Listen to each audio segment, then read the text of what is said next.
we'll start in our houses and basements, and eventually we can host this at like on a big stage sometime, you know?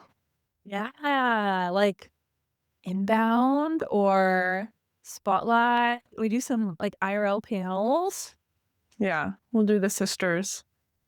We'll host Sisters Live, Sisters AI Live. No, I don't like that name. Something I we could love do. doing we Yeah, could do our AI. own we could do our own whole conference.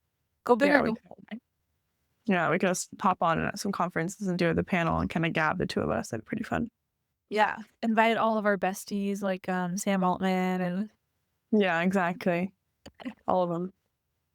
Okay, the first thing I really wanted to talk about was, I mean, we're seeing all over the social media right now is the word of the year with slop and rage bait being the words. And I was like really interested in that. And I feel like I'm like, wow, this really tells a lot about what people are thinking about, that they could grab this. And they grab those from a couple different ways, especially like how the Google results are. And my first thought is like, okay, if slop and rage bait were to 2025, what was 2024 and what was 2023? And how did those show like the succession of how the world's thinking right now? I thought it was really fascinating. 2023, if you remember, was authentic in Riz with this theme around like identity repair and performative charisma, where at this point, generative AI enters mainstream, deepfake fillers, AI writing explode. And then 2024 is polarization and brain rot. And it kind of went to the idea that people were starting to be self-aware of manipulation on social media, but they felt trapped. And then going into 2025 with slop and rage bait was kind of the year that people started to understand that it's garbage. And so it was like 2022 was like, am I being lied to? 2023 is who am I in the system? 2024 is how does my brain feel broken? And 2025 is this is garbage and I know it.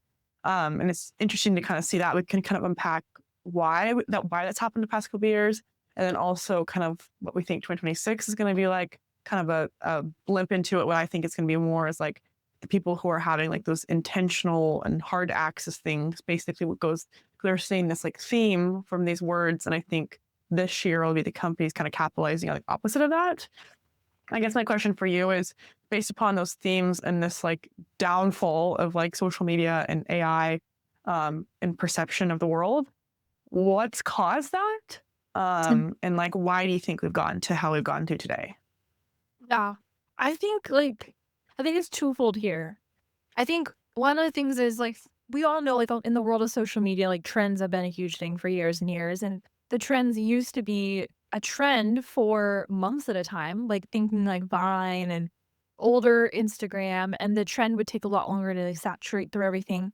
And we're at the point now, fast forward, through all these cycles that a trend now can be days. If you're 3 days late to a trend, like people are over it, people are tired of it. And I think in general, like just the pace that we're going through all of this is like the dopamine hits aren't hitting as hard as they used to. People are realizing like the trends are just people copying other people, and it's just getting I think the trend of trends is getting boring. People are done with it. Like we see this past year how there was the trend of the apology letters that all the brands were writing.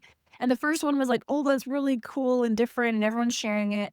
Second one's like, "Oh, that's interesting." But by the fifth one you saw, people are actually hating on those brands for doing that trend. They're like, "Stop baiting me.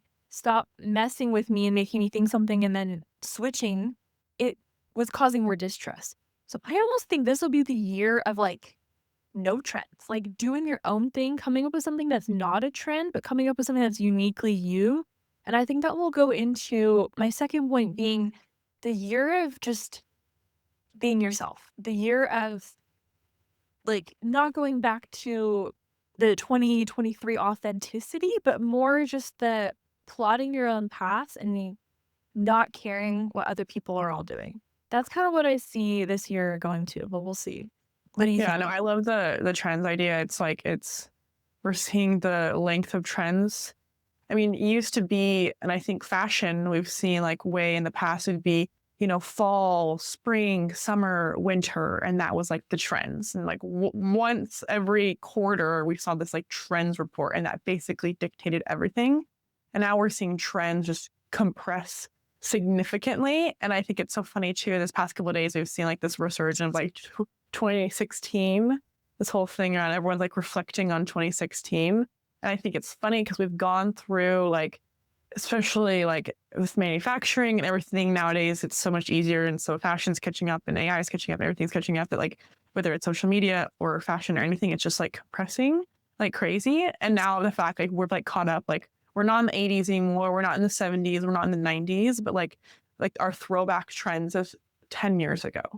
Like that's just showing how it's like everything is compressed at such rapid speed. And I saw a quote from a couple social media marketers over the past week of like a brand's life, a trend's life is seriously 48 hours now. It's like within 48 hours, people are done with it, been done. I think that's because of twofold.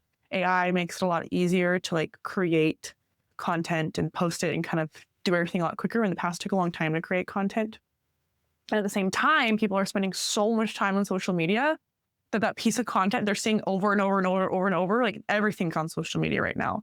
And so people are seeing it and they feel choked by it. I love what you said. It's like, it's not that 2026 will be about authentic. It'll be about what hasn't been done and like the scarcity around it. So I can see that doing brands that are like complete unique pieces of content that are like IRL and interesting and cutting edge, like paired with drops that are like so hard to get and hard to grasp, because I think right now it's really a race to the bottom. It's like there's cheaper things out there than ever. Like China's made things at so incredibly fast speed that now it's like the brands that are doing the most successful one. Like why is the second most person that's the most richest in the world is someone that's a luxury brand company? Like those brands have done a good job of keeping things hard to access and calm, slow, and intentional. I think brands will really see a lot of that this year. But yeah, I don't know. Like, what are your thoughts?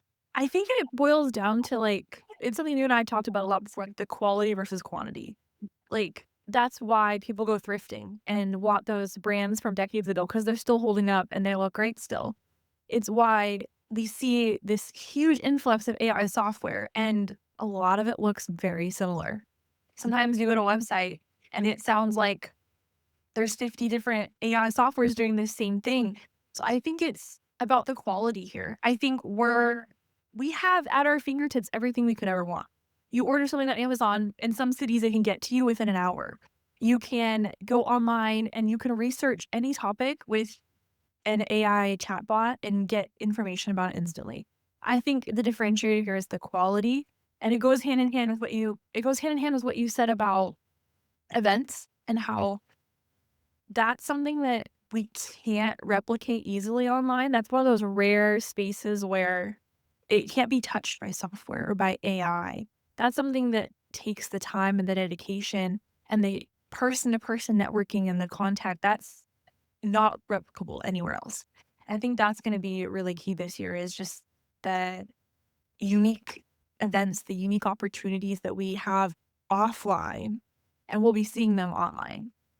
Yeah, no, I love it. I think that is so on point. Like the slop and the things that have been seen and done before just won't kind of cut through the noise again. And I think a lot of us are feeling like that AI brain and feeling like we're just using AI. And I think it'll be a year where we kind of break away, and the premium is really just thinking for our own minds. And that will unlock the campaigns that are so interesting. And I mean, I was like, the messaging I was sending to you last week with the brand we're working with, Katie, like I'm like just coming up with the craziest ideas that AI, like I was asking AI around some of it, and like it couldn't come up with. It could not come up with. And like, no, I want it crazier, but I want it more authentic and kind of cut through the noise. Like and AI like literally couldn't come up with those ideas because that's how you know you have a good idea. Yes, how you know I have a good idea. And I think there's so much value for companies and brands to like take a step back. Like AI has sure empowered us to do more since, November of 2022. But I think, like you said, like everything exists in these chatbots now, and anything that comes out of them just feels less premium, like less valuable, less important. And I think the ideas that don't come from those are the ones that like really resonate and like really sound good. I think there'll be a big premium of like non AI thinking and resonating. Um, and my question, kind of on top of that for you, is like, what do you think the words for 2026 will be? Like, what's your predictions around that? Ooh, one word. That's tough. Um, I'd say intentional. That would be my word. Because a prediction for 2026, or maybe even this would be more like 2027, is my guess, is like we know the pace that everyone's working. Like we know how reliant upon AI we're all becoming in order to keep up with everything. I think the luxury going into this year, maybe even more in the following year, is going to be that slow pace, that intentionality, that using your own brain. That's going to be a luxury. The people Yeah. that are ahead of the game enough to have that luxury to spend the time, the intentionality to develop their own thinking, their own habits, and not give it to an AI work system, I think that's going to be the luxury there, and I think that's gonna be the rarity. It's gonna be a weird couple years for humans and how we are as a society in production and in workflows and in thought leadership even. So I think those people that had that premium of getting to use your own brain and to put that intentionality behind working it and actually like developing those skills that AI can't be sourced, that's going to be, I think, the thing that we're looking for and the thing that's going to make people stand out. I like it. I think it's going to be something like around that, but like kind of a little more like Gen Z terminology, like something like I'm in my Zen era, or like Zen or chill, or Oh, and better way to put it. something like Gen Z era. That's like very much like someone's going to coin it. And they're like, you know what, F this. Like, I hate the slop. I hate the AI. Like, this is all so dumb. I'm in my like chill era, like where I'm not on this. I'm like disconnecting. Like I'm not. Yeah. Analog. The thing too, is people being like disconnecting from the platforms is like a really, really big thing. And that kind of go hand in hand with the next topic. I really wanted to kind of discuss that announcement that Gen Z is not going through Google search anymore, but they're going through social media to find their products. And I think that is like so just basically wraps up Gen Z and how we've been raised and how we're emerging into our careers. It's like social media, like period. That's how we're finding everything. It's how we're putting our resumes out there. That's how we're like interacting with our friends. That's how we're showing off. That's how we're like basically living our lives. I've had so many conversations with people my age, even how they've lived their lives around social media, like taking pictures, like going to a dinner or event just to take photos and post about it. On the same hand, like right now, our work world, it's like really turning to social media. Like everything we're doing on social media should be online because it's kind of your living, breathing resume. And I think that that stat of Gen Z going to social media over Google for products and everything, I'm like, well, yeah, duh. Like we've all known this too. Like everyone on social media, if you like with your friends, like they all go to TikTok to search up something. Or I personally, I even go to Reddit. Like if I'm like yesterday, I was looking to get a new roof for my house, and I'm like, I went to Reddit. I'm like Seattle good roofers Reddit because I'm like, I don't want to go through Yelp. I don't want to go through Google reviews. Like I want to like understand what my neighbors have seen and understand and like that are good roofers and stuff. Yeah, it all comes down to trust on those because Reddit is going to be way more unfiltered, way more honest versus Google reviews. People buy them, people pay to get good reviews, and so you really can't trust them anymore. Yeah, there's like kind of that distrust with our platforms. I feel like social media is where the last place where like that trust lives. It feels like we've really, and then it kind of goes hand in hand too. Like we really feel like our communities are there. Like since COVID, 6 years, like 6 years ago, I was starting college, and we've like been online and like interacting with other people forever too. Like since middle school, I feel like we feel so much trust and community on those social media platforms where websites and Google search just doesn't feel as warm, I guess I can say.